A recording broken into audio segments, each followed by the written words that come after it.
जय Shriram welcome to heart of education YouTube channel सबू पिला गोटे इंपोर्टेंट इनफॉरमेशन दवाक चाहूँगी। तो आपण मैंने समस्ते वेट करते केबे ऑल इंडिया राउंड 3 बा MCC round 3 registration and choice filling start हम जो मैंने ऑलरेडी रजिस्ट्रेशन कर देते राउंड 1 हो कि राउंड 2 हो से मैंने बर्तमान चॉइस फिलिंग करेंगे जदि कौन कॉलेज अलर्ट है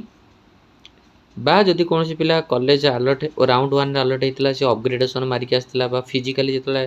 फॉर एग्जांपल गोटे पिला को राउंड 1 रे गोटे कॉलेज मिलता बारीपदा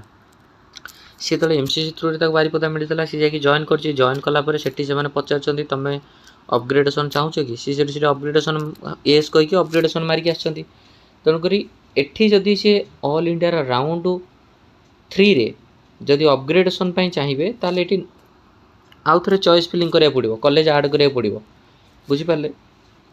यस आउ जो मानक जमा कॉलेज मिलनी से भी आउ थे चॉइस फिलिंग करेंगे जदि रजिस्ट्रेशन ऑलरेडी कर सारी राउंड 1 राउंड 2 रे नाई तो जदि फ्रेश रजिस्ट्रेशन करेंगे करेंगे है तापर हूँ इंपोर्टेंट पॉइंट आउ कौन तो आपण मैंने जो माइंड अच्छी चॉइस फिलिंग स्टार्ट है ना है ऑलरेडी चॉइस फिलिंग स्टार्ट हो सारी जो बहुत सारा पिला अच्छा जो मैंने केवल गवर्नमेंट कॉलेज रजिस्ट्रेशन करते से भी चाहूँगी आम केमी जो डीम्ड यूनिवर्सिटी दबू तो आपड़ कौन करेंगे ना अनलॉकिंग रजिस्ट्रेशन रजिस्ट्रेशन टाक आप अनलॉक करेंगे अनलॉक करके आपण मैंने ये करेंगे है रजिस्ट्रेशन टाक अनलॉक करके आप चाहिए 2 लाख टका सिक्यूरीटी मनी देकी डीम्ड को टार्गेट करेंगे। Reset registration option for round 3 is available up to 5 October 5 October पर्यंत अच्छी आपड़ जो चाहिए बर्तमान में मुझे देखी दूसरी जो शेड्यूलटा ऑल इंडिया शेड्यूलटा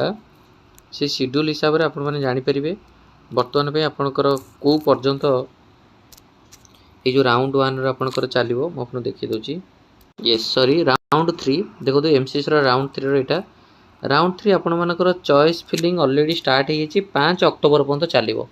तो मुझ समस्त कहि आपण मैंने जो मैंने एमसीसी राउंड 3 रे पार्टिसिपेट करने चाहते आपण मैंने चॉइस फिलिंग करें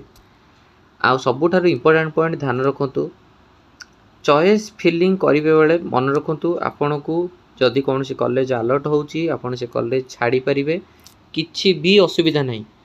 किंतु जदि आप छाड़ुंट केवल सिक्यूरीटी मनीटा आपंकर पलैब ना आपन को किसी भी असुविधा हेनी बहुत पिला अच्छा जो मैंने ओजेई बर्तमान राउंड 2 रे अच्छा ओजेई राउंड 2 रे गोटे कॉलेज पाई से चाहते एमसीसी राउंड 3 रे पार्टिसिपेट करेंगे एमसीसी राउंड 3 आप चॉइस फिलिंग करेंगे ओजेई जो कॉलेज मिली ताठू अपर कॉलेज ताठू भल कॉलेज एमसीसी राउंड 3 रे देवे जदि आपको एमसीसी राउंड 3 कॉलेज अलर्ट हो जाऊँगी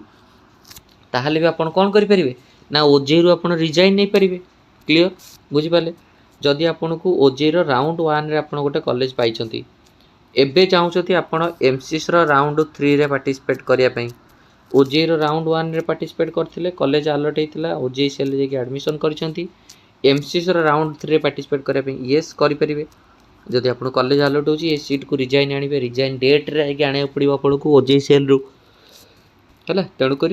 choice filling choice locking 5 October पर्यंत चली आपण मैंने समस्ते जल्दी जल्दी कर दिंतु 5 अक्टोबर भितर निजर चॉइस फिलिंग करूँ बर्तमान ऑल इंडिया सीट मैट्रिक्स आसीनी बहुत पेरेंट्स पचार सीट मैट्रिक्स आसीनी किंतु चॉइस फिलिंग स्टार्ट हो गलानी कौन करवा सर बर्तमान तो आम तो सी भी देखुचे आसीनी जेहेतु बट आप चॉइस फिलिंग करेंगे जदि जो मन लो स्कोर अच्छी तो से सब कॉलेज देवाक चाहिए आप सब कॉलेज दे पारे आज डीम्ड को टार्गेट कराया चाहते ताले अनलॉकिंग रजिस्ट्रेशन करके 2 लाख टका सिक्यूरीटी मनी देकर करेंगे ना तो नुआ कर रजिस्ट्रेशन कराया चाहते 5 अक्टोबर भितर करेंगे तो कर दिंतु सीट अलॉटमेंट प्रोसेसिंग हो 6-7 2 दिन देती रिजल्ट आपंकर 8 अक्टोबर पलि आसो तो मन रखु 8 अक्टोबर रिजल्ट आसो तेणुक मुझे कहि जो मैंने एमसीसी राउंड 3 पार्टिसिपेट कराया चाहते बर्तमान गोल्डन अपॉर्चुनिटी अच्छी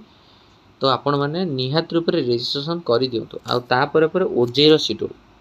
समस्ते निहात रूप आप वेट करेंगे ओजेई शेड्यूल केबे आसो आम ओजेई शेड्यूल आमको इनफॉरमेशन दरकार ओजेई शेड्यूल देखो सबूर स्टेट काउंसलिंग राउंड 3 टा 6 अक्टोबर रु 17 अक्टोबर ताने आप भाविक चलतु 8 रे आपंकर ऑल इंडिया रिजल्ट आसो 9 तारिख रु आपंकर ऑल इंडिया जॉइनिंग 6 तारिख रु आमर स्टार्ट होबार चांस बहुत अच्छी ओजेई कहीं देखुना ये राउंड 3 लिखाई ये स्टेट काउंसलिंग अंडर लिखाई 6 ଅକ୍ଟୋବରରୁ 7 ଅକ୍ଟୋବର 17 ଅକ୍ଟୋବର ଏହା ଭିତରେ ଷ୍ଟେଟ୍ କାଉନସିଲିଂ ରାଉଣ୍ଡ 3 ଚାଲିବ। ତ ଯଦି ଏହା ଭିତରେ ଆସିଯିବ ତେଣୁକରି ଆପଣମାନଙ୍କ ପାଇଁ ଇନଫର୍ମେସନ୍ ମିଳିଯିବ ହେଲା। ତେଣୁକରି କିଛି ଅସୁବିଧା ନାହିଁ। ଆପଣ ଯଦି ଚାହୁଁଛନ୍ତି ଏମସିସିର ରାଉଣ୍ଡ 3ରେ ପାର୍ଟିସିପେଟ୍ କରିବା ପାଇଁ, yes you can participate and choice filling already start ହେଇସାରିଛି। ଜଲ୍ଦି ଜଲ୍ଦି ନିଜର ଯାଇକି ଚଏସ୍ ଫିଲିଂ କରନ୍ତୁ। ଥ୍ୟାଙ୍କ ୟୁ, ଧନ୍ୟବାଦ। ତା ପୂର୍ବରୁ ଆଉ ଗୋଟେ କଥା, ଯେଉଁମାନେ ମୋ ଥ୍ରୁରେ କାଉନସିଲିଂ କରିବାକୁ ଚାହିଁବେ ନମ୍ବର ଦେଇଦେଉଛି 7205 429 784। ଥ୍ୟାଙ୍କ ୟୁ, ଧନ୍ୟବାଦ।